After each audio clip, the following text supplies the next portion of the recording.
Welcome to Do Y'all See This? Reacts. This is Eva. And this is Neci. So welcome back this week, and there is no catch up. We're jumping right in. What we doing today, Eva? Instead of our regular scheduled program, we are going to be doing a recap of House of Dragons. And I do want to note that we do know that Yeah. the title is House of the Dragon. We are not going to call it that probably No, ever. The title is House of Dragons. House You're of welcome. Dragon. And y'all are lucky to get the house of because it really Really? is thrones, dragons. Now, as y'all know, we are spoiler full. You have lucked up this week because Ella has not seen the most current one. This week of September 11th, you do not have to worry about that one being spoiled for you. But if you have not caught up, go ahead and pause now and come back to us after 3 hours of catching up. You guys know us. We're not going to be going by everything as it went. We're going to do what we want to do. Because why? This is our show. And this is what we do. So, do you want to start with anything specific on episode one? Not really. I mean, we can just kind of talk about episode one. I do want to give like an overall. I loved episode one. I went into the show with anger, with definitely some pent up rage from the ending of Game of Thrones. I was Okay. not happy. I was a big fan. I still am a big fan of Game of Thrones. And Mm-hmm. then that last season was just like, what is this? I don't understand. Who is making these decisions? So when I saw that they were doing this prequel series, I was like, I might watch it, but I'm probably not going to. And then I saw episode one and I was like, this is fantastic. So I really don't have like a favorite of each episode. I have just an overall favorite, and then like, oh, this person did, something important for this episode or whatever. Y'all know I do not like Lady Allicent. She's no lady that I've ever heard of, sleeping with your best friend's father. I know a lot of people have put out there that, like, obviously she's following the machinations of her father, but she's not stupid. She understands what it means to go in there. She understood what book to bring. She knew exactly, like her father didn't tell her the specifics. He gave her the overall, hey, you're going to see him, wear your mom's dresses. She was like, okay, let me go take a book I know he likes. Let me go in here and talk about this. Like, she definitely knew what she was in on it. I do feel like she has an honest friendship with Rhaenyra. I think because she does understand what her role is to play, she is always like trying to, in the first episode at least, like push for narrative, like, okay, make sure you're learning this, make sure you're doing this because, I ain't gonna be here.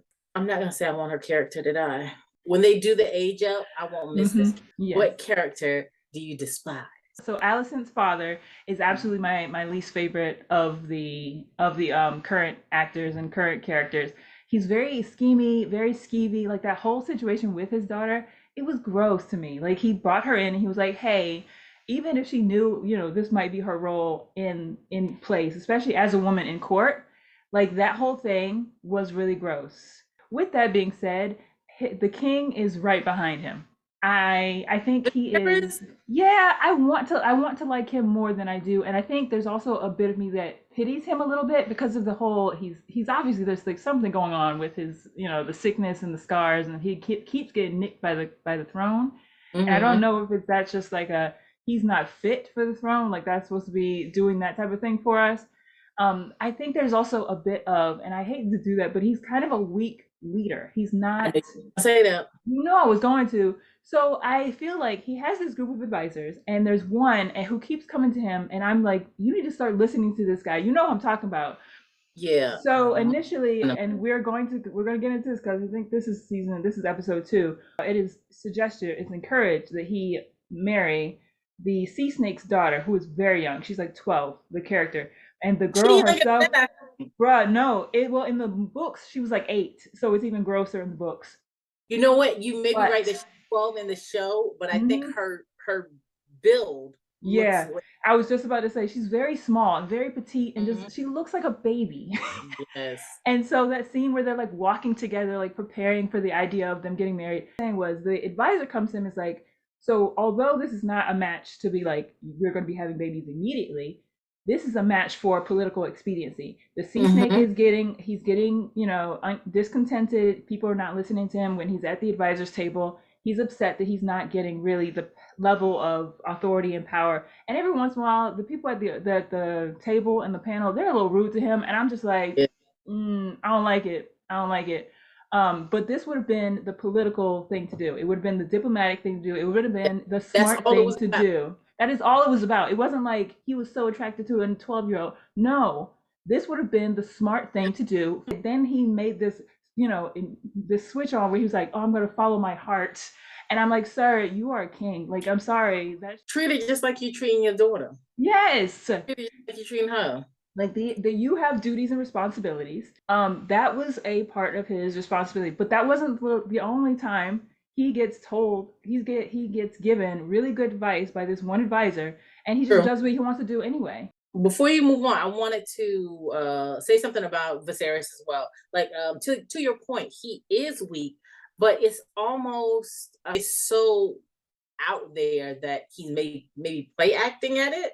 Like I want y'all to think I'm dumb because he acts like he's so not aware of the things that are going on around him. Like he can, I feel like what episode 3 maybe he kind of like is getting drunk and he has like those revelations where he's really seeing like this is what people really think of me and this and the other. But he also sees how things really have to be. So it makes me think that whole time in episode 1 and 2, he wasn't stupid.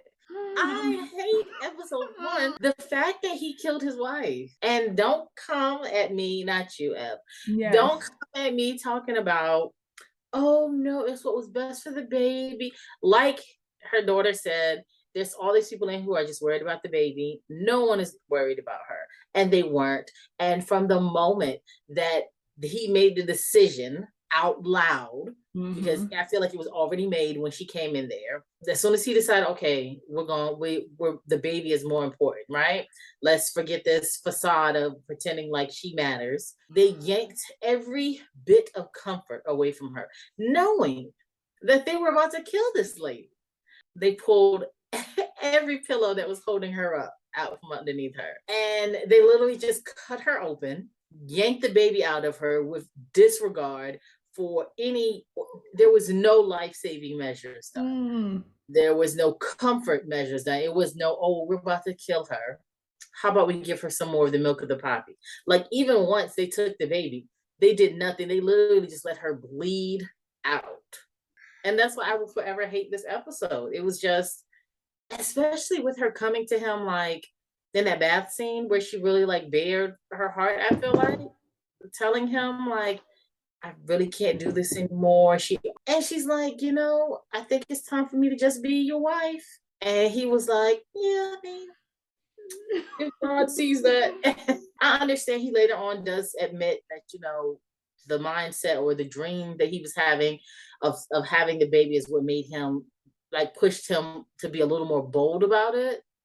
Like it's just like in those moments you can see him being slightly maneuvered, but it's like he's not stupid. Like yes, I feel like the priest came in and was like, hey, we need to decide, hey, we can do this. But he has his own mind. I would definitely say so. That childbirth scene was brutal. I almost Mm-hmm. felt like when she had that conversation, she sealed her fate with him. And I wonder if that, and I think that's maybe why I see him as slightly more like manipulative. Like that felt to me because when she had that conversation, I saw that conversation and I was like, oh, she's in trouble. Like you in danger, girl. So she's sitting in the bath and she's telling him, I've had this many, stillborns, I've had this many miscarriages.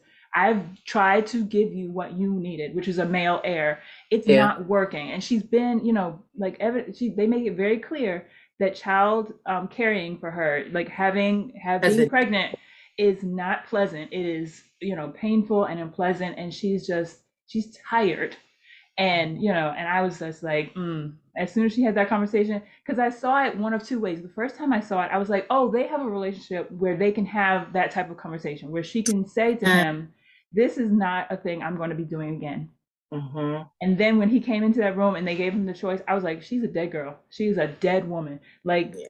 yeah, because he's getting that baby one way or another. That was definitely a rough scene. And Yeah. again, I think you've said it before. It's not one I need to see again. Uh-uh. Now, with that being said, I did enjoy watching Rhaenyra in this episode, just Yep. kind of meeting her and seeing her character because they really set up who she is really early and really well.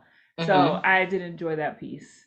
And then I do want to talk about Alicent for a second because the friendship, like you said, does seem to be sincere, particularly before Alicent is kind of presented to the king. Like Alicent knows that even as a woman of court, she will eventually have to leave. Like she will be someone's wife, and her job will to be to give someone, because she's not royal, but she is of the court, so she is going to be one of those people who needs to be making babies. Episode 2 for me is a little foggy, so I'm gonna let you get in, and Yeah, then I. yeah. Read the description and tell me because I know things happen and I know which order they happen in, but I don't know if it was episode 2 and where it went into episode 3. I will say whichever episode ended with the dragon, with her fronting up her uncle, that had to be episode 2 because the episode 3 was the war.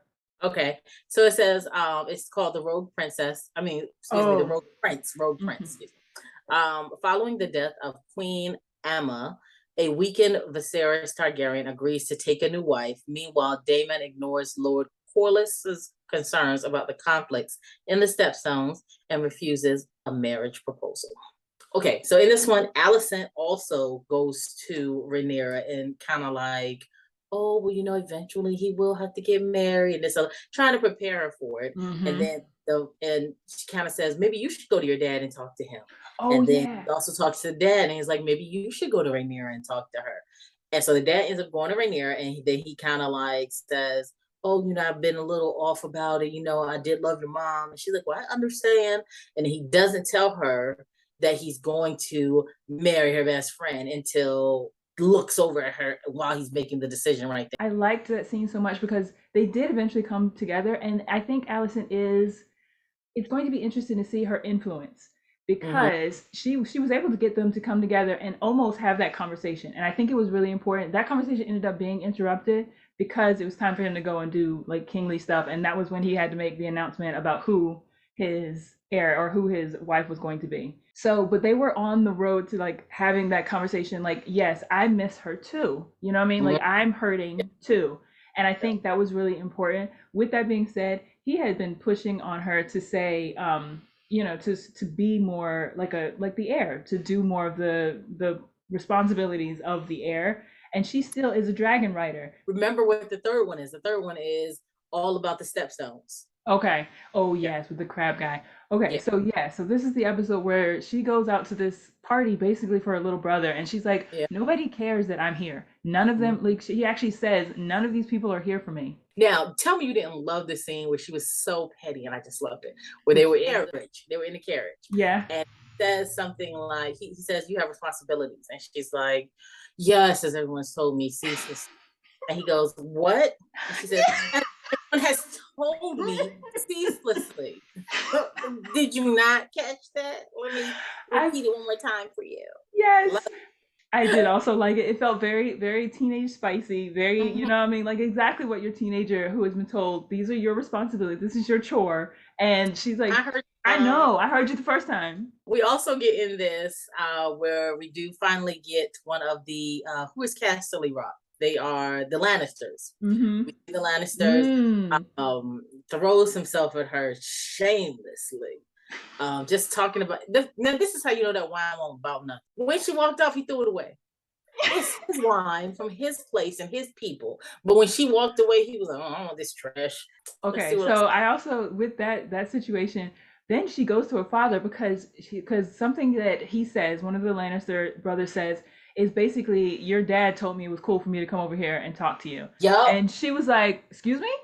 Like, Yep. because he's basically like, "Don't you want to be the queen of Casterly Rock?" And Yep. she's like, "No, not really. Thanks." So then she runs. Interested in that? Yeah.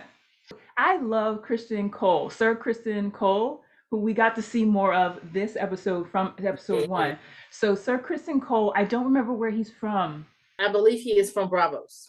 We remember him from episode 1 because he was the knight that she chose to be part of the castle guard, to be like the protector of to be the people who protect her and her father. And he didn't have like a big name, and I think they were pushing some other names on her, and she was like, he's the one with combat experience. I want the dude who knows how to do the job to do the job. Yep. And then you can see it has been a few years, and so they've gotten pretty close. So when she leaves, when she runs, he runs after her. Yeah. And you see this really nice conversation between them, and I really enjoyed that a lot.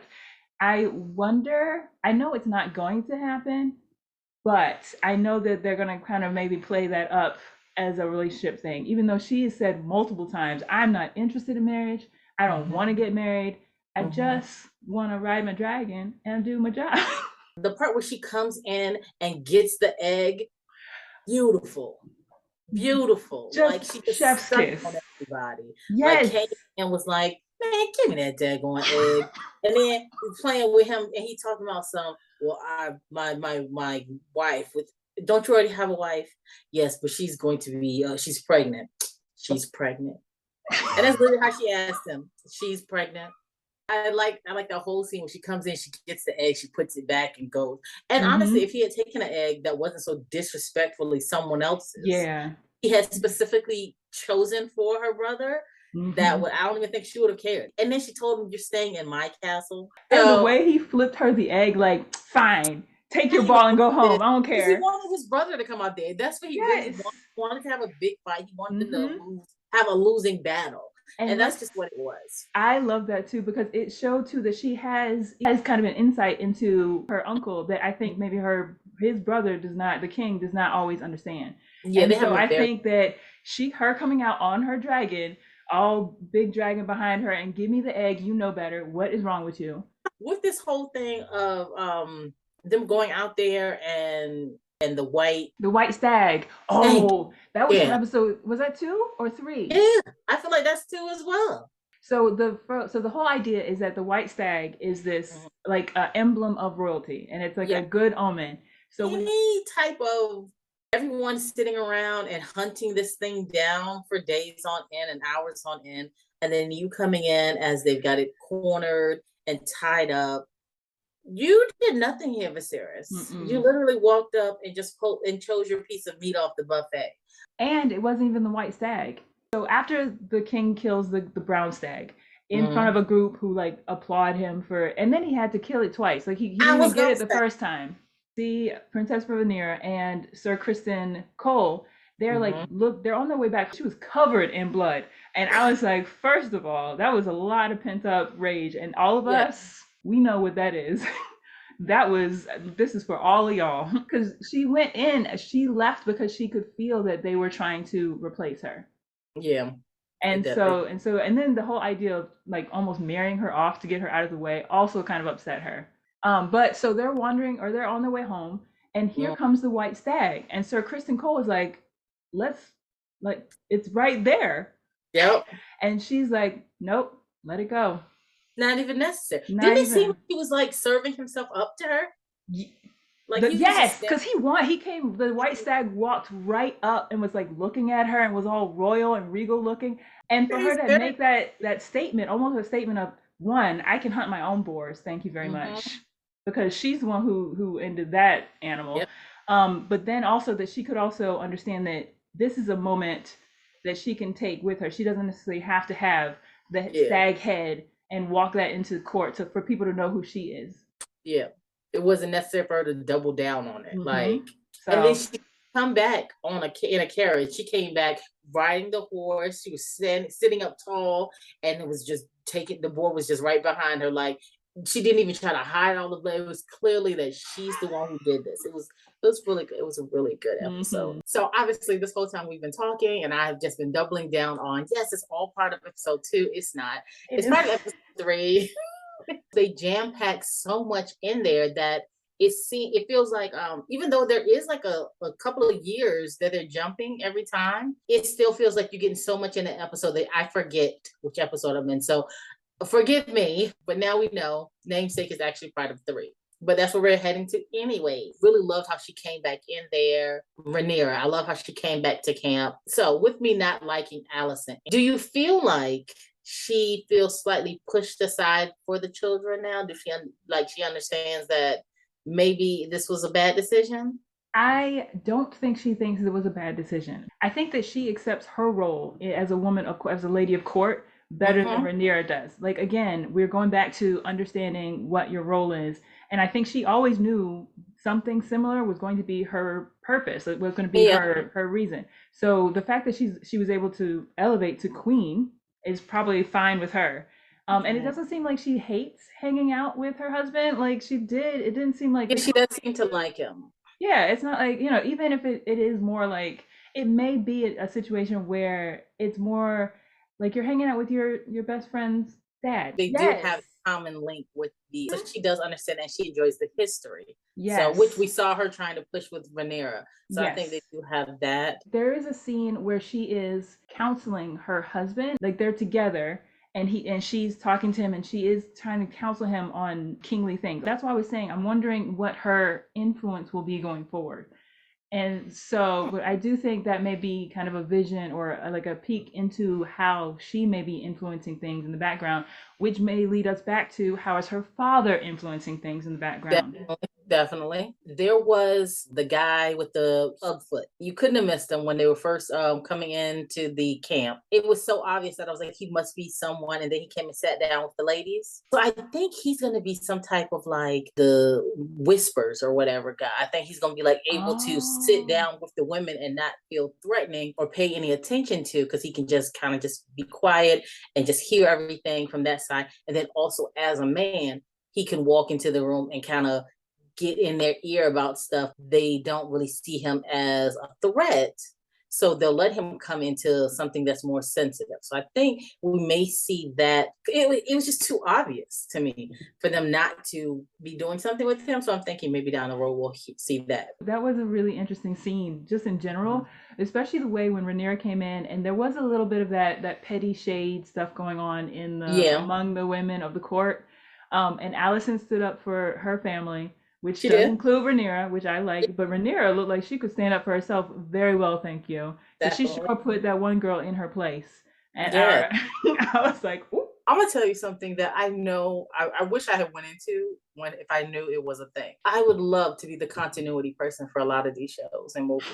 When they go into these scenes, I just see stuff that just doesn't make any sense to me. Like they knew at the end of that scene they were gonna have that dog eat that cupcake. So you would think that they would already have that scene set up. Why was in several scenes nothing on the plate? It bothers me. With this episode, and this is why I thought this was just all encompassing in itself. Daemon going wild in the stepson. So I thought it was the whole episode to itself. He is the pettiest. I definitely wanted to bring that up. Let's discuss that. So finally, Viserys is listening to advisors who are saying, hey, you want to go ahead and send some help out to the people who are fighting, not for you, but as it will be a benefit to you to get the crab feeder out of commission. Exactly. It won't be a benefit for him to kill your brother. No. Right. That's what they said. Someone was like, well, we think about it like this. What will it help you for the crab feeder to win? So Viserys finally decides to send help, and he sends like a message. And immediately after the message says, hey, bro, I'm coming, I'm sending my people, suddenly Daemon Targaryen gets the second wind and completely goes battle crazy. And but did you notice how before Daemon came back with the dragon, how that was the exact conversation that they were having as far as we need someone to go out there to actually bait them out. We need someone to just walk in there to go ahead. I don't know if they said surrender, but they definitely said someone who could be bait, who could bring everybody out, which tells you how drastic it was for him to all of a sudden just be like, he didn't even say anything. No. That's what was crazy. He just went, he read the note, bashed this man. And I want you to understand, looking from the point of the soldiers that are around, they don't know what is going on. They just know that the king's men have shown up. I think 5 or 8 of them shown up and handed a letter to his brother and then got beat down. So you're assuming that the letter said, you get no help. Imagine reading that letter after he walked away. At first I was thinking, is he so petty to just surrender? He would rather surrender than let his brother win. Then to even have it be said that, my brother helped me a little bit. No. Y'all not gonna have that over me. He went out there and was like, I'm gonna go buck wild. And there was not a guarantee that this plan was going to work at all. But the way he cut through half an army, and then went into that cave like, yeah, I got this. You guys handle what's going on out there. I thought he was gonna die in the cave. Oh, absolutely. Because he went in there with abandon. Right. I was just like, what are we doing? There was something I wanted to say about that scene. One, I think somebody did point out that that was maybe the first time we've seen a Black person ride a dragon. That's how desperate he was. That's how petty this is. He let someone else ride his dragon. Getting on someone else's dragon is just disrespectful. It's almost as, you may not get this reference ever, but it's almost like dropping that wing on black ink on the floor. Like, it's disrespectful.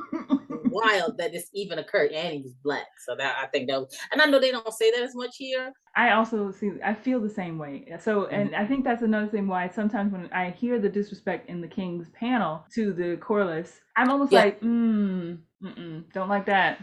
And, you know, he's also made the point to let us know that he's the only one who was like self-made. I kind of see it akin to when we see Black men who come up. Let's use Jay-Z. When we see him in conversations where it's a table of other rich people, wealthy millionaires, billionaires, it is normally a point that is made that he had to come up to it. Like everyone else, you know, they've had money their entire lives, earned their million atop the other million dad and mom gave, whereas Jay-Z was dealing drugs. I feel like as Black people, we do see that as a pride moment. On the other side, they see it as, yeah, you had to come up. We belong here. You had to find a way to get into these rooms. But we were here when the rooms were built. I do always kind of see that weirdness there like this. And you see it also in the news, like when they're talking about this, dragons are real and all this story plot is real with Black people. Totally cool with, you know, dwarves, totally cool with elves, but brown Harfoots is a step too far. So is Laenor supposed to be the son that we saw in episode 1? Because it's only supposed to be like 2 or 3 years. Or was he a son that we didn't see before? Like, was the son that we saw in the beginning of the show? One who was next to her at the fight? Yes. I think it is supposed to be him, but you also have to remember, she's supposedly at the same age as him. Like, not, they may already have this actor aged up, and he's gonna stay this act. What I mean is he's gonna stay this actor, where she's gonna age up and become a whole nother actress. So this actor may match the actress that's going to come in. Okay, because when I saw him the first time, I was like, I know that's not supposed to be that little boy that was just, they done aged him up like 10 years. I kept wondering, when are we going to see the crab feeder? Like, I understood that it looked like he was wearing a mask, right? Mm-hmm. And I was like, okay, the mask looks horrible. So I'm thinking maybe they were going to play it with us and he walked into court or something. And we find out that all of that was a mask and he was just like out there doing his thing. And he wore that to intimidate. Like a boogeyman. Yeah. And so I'm like, they're not showing us his real face or whatever. They're just showing his skin mask, whole mask face on his. I thought maybe he was like somebody he had taken the face off of, whatever. He was just disgusting. But I realized, no, it's because they're going to kill him. Like, one. There's no point.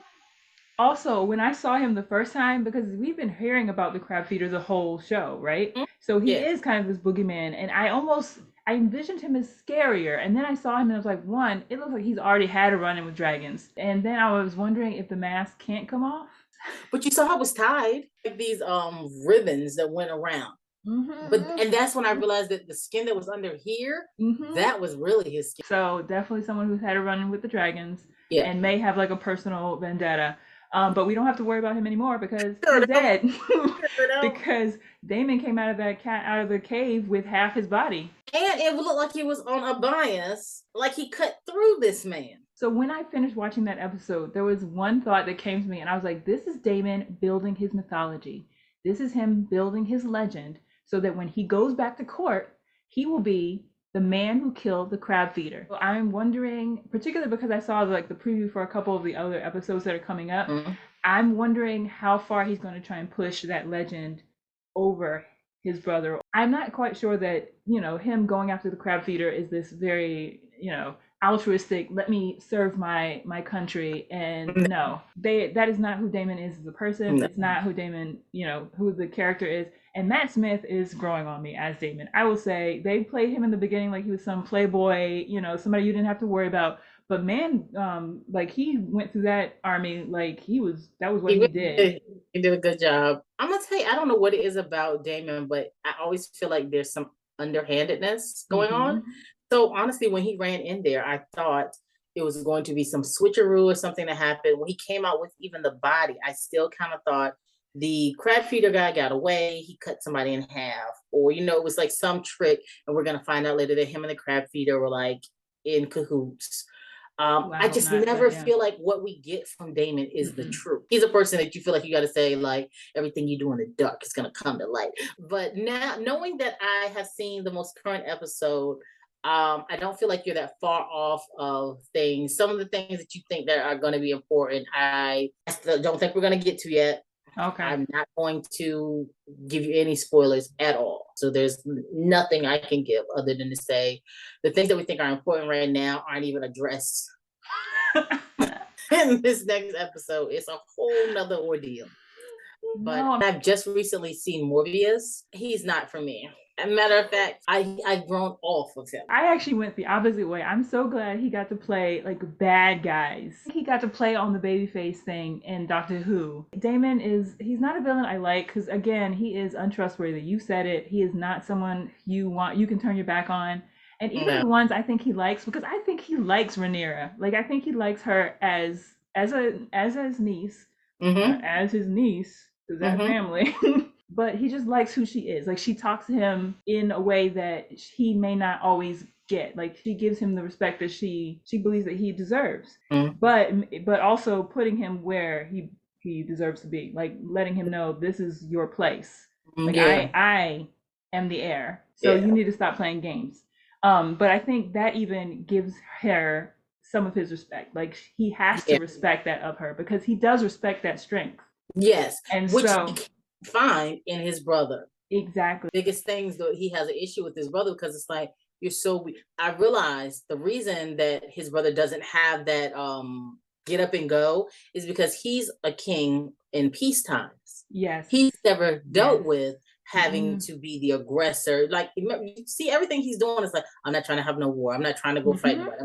Because he is a peace king, he doesn't really deal with having to make these deals or having to make sure that everything is set up so when it's not peace. In his mind, he's always known peace. Viserys doesn't have that. He doesn't have that wordsmith thing where he can talk back at you and bring you down. He just asks it right out, tell me right out. He doesn't have he doesn't see the under stuff. So I think that's what we see as weak. His father, the king before him, Jaehaerys, also ruled in a time of peace.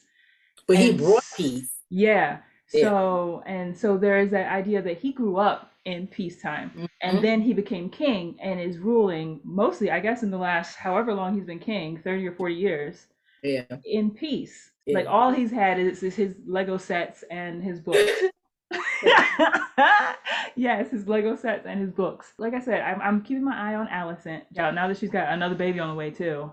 And if she's going to have more heirs or if it's going to be baby girls and they're going to get, pushed off to the side because he's got his boys now. He's got his boy. Firstborn boy now. Before we head on out of here, I just want to give you guys a reminder. We do have a current episode out. It's called Did You Watch? Where we delve into all the movies that we've been saying we wanted to watch, we're excited to watch, and to find out, did we actually watch? And what we thought of. So head on over and listen to those. We are everywhere you listen to your podcast. And we would love for you to leave us a review. Let us know what you thought. All right, we'll see you next week. Bye. Bye.